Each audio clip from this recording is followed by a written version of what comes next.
Queridos amigos y hermanos de la metrópolis ortodoxa autónoma de Ecuador y Latinoamérica, soy el arzobispo Crisóstomos.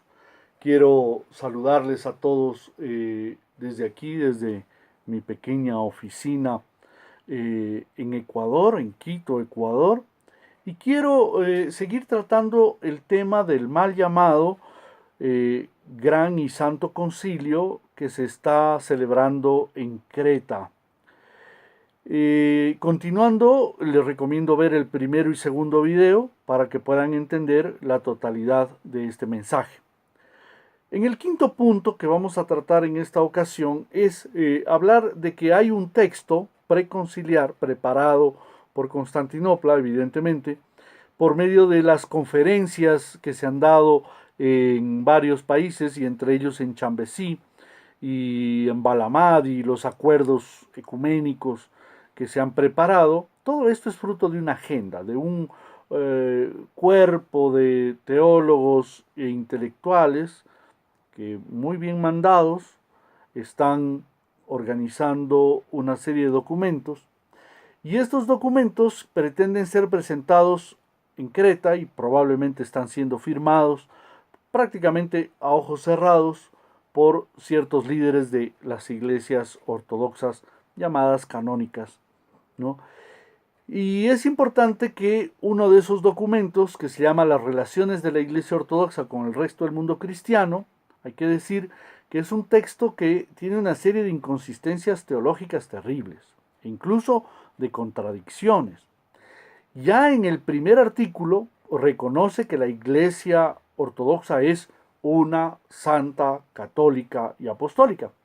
Sin embargo, en el sexto artículo presenta ya una contradicción con la formulación del mencionado artículo 1. Y este texto conciliar afirma y dice: la Iglesia Ortodoxa reconoce la existencia en la historia de las otras iglesias y confesiones que no están en comunión con ella.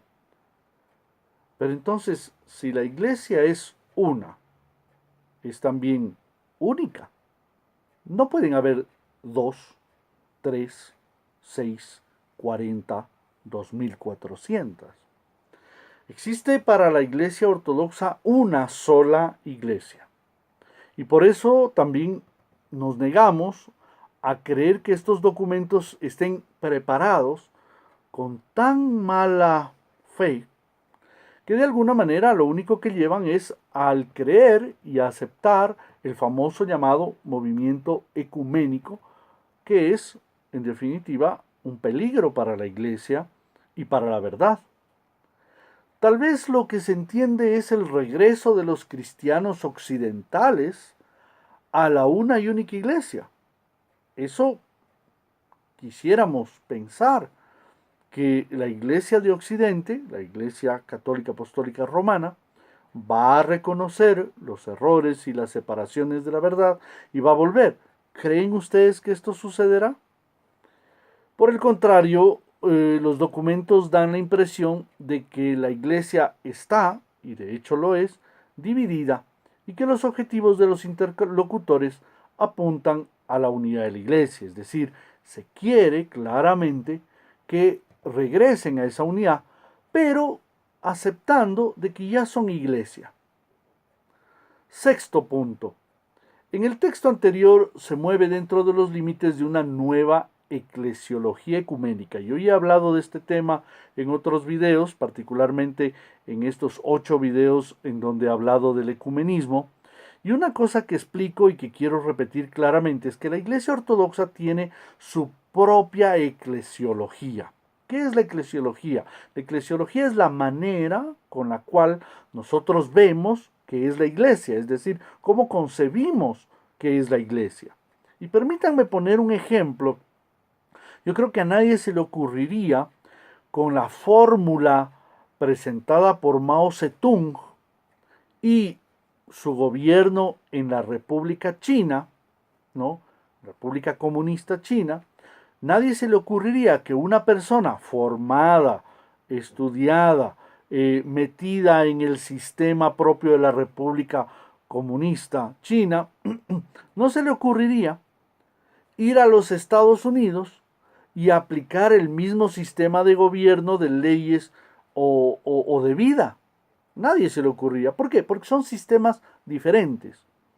En ese mismo sentido, es importante comprender que un católico apostólico romano, ¿no? Como en el caso mío, yo fui católico apostólico romano, estuve en la Iglesia Católica Apostólica Romana, fui miembro, fui clérigo, ¿no? Pues yo no puedo con esa misma mentalidad donde creo en el Papa y en el sistema piramidal, en donde va el Papa, los cardenales, los obispos y el clero, ¿no?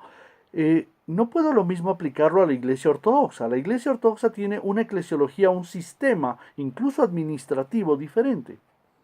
Por eso es muy importante, y particularmente aquí en América Latina, que usted que me está viendo comprenda que no se puede juzgar con la misma mentalidad de la Iglesia Católica Romana a la Iglesia Ortodoxa.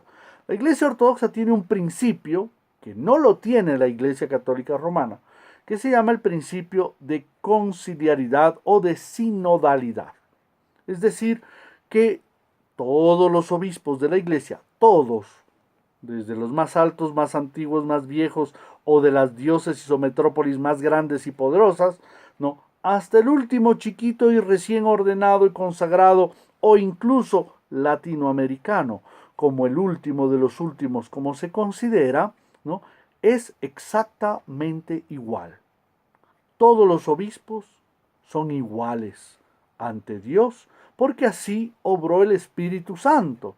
El Espíritu Santo, cuando descendió en Pentecostés, no dijo: voy a derramar un poquito más de gracia aquí y otro un poquito menos acá. No, todos son iguales ante Dios.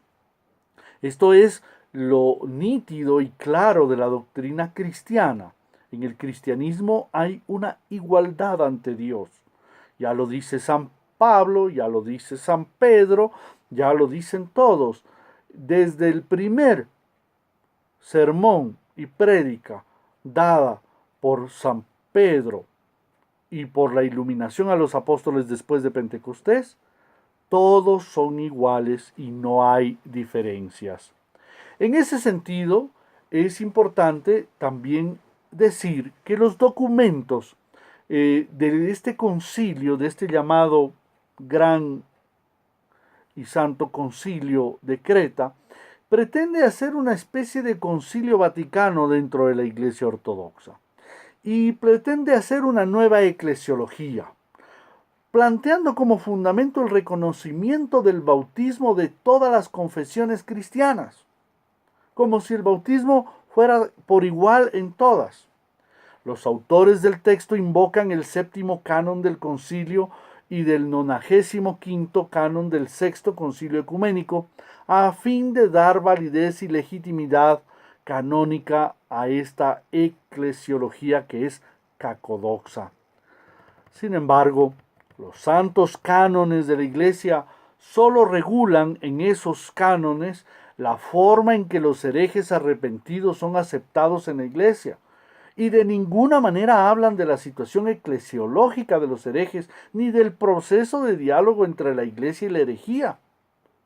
Por eso también quienes escribieron los cánones no implicaban la existencia de los sacramentos en los heterodoxos, ni que tales herejías conferían la salvación y la gracia divina. Para los padres de la Iglesia y los padres conciliares de los primeros concilios y de todos los concilios, quien no estaba en la ortodoxia no era simple y sencillamente parte de la Iglesia. La Iglesia nunca ha reconocido ni proclamado la eclesialidad ni ser parte de Iglesia a aquellos que están en el error y en la herejía. La porción de los elegidos a los cuales los santos cánones se refieren, solo se refieren a los ortodoxos. No existe economía para ellos. Simple y sencillamente son o no son. La economía que los cánones anteriores introducen no se puede aplicar a los cristianos occidentales, sean católicos, romanos o protestantes, porque carecen de los presupuestos teológicos y de los criterios que establecen los cánones específicos dados en los anteriores concilios. Un concilio nuevo, así se llame gran y Santo Concilio en Creta o donde sea, no puede cambiar la validez de todos los otros concilios ecuménicos. Queridos hermanos, vamos a continuar. Hay un video más todavía. Vean el 1, el 2, el 3, vean el cuarto y así completarán el conocimiento de lo que está pasando. No se pierdan el próximo video.